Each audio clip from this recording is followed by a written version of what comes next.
Во текот на изминатото деноноќе се регистрирани 103 нови случаи на COVID-19 на територијата на целата држава, но тројца од нив се во градот Велес.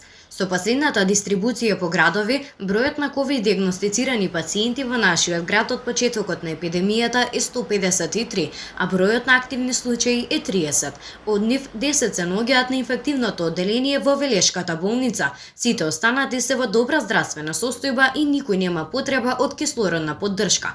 Дополнително, во Велешката болница на инфективното одделение се наоѓаат 13 пациенти, 10 се потврдени позитивни на COVID-19, а од тројца се чекаат резултати од земените брисови.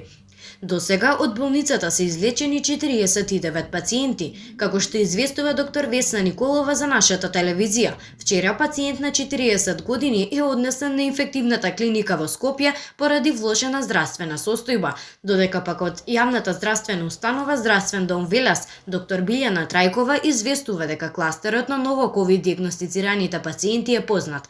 Од тројцата нови пациенти, двајца се од машки пол, а еден пациент е од женски, на годишна возраст од 40 до 50 години, известуваат од Здравствен дом Велес. Во изминатото деноноќе не е направен ниту еден тест за COVID-19. Тивкиот убиец со себе повлече 11 жртви од Велес.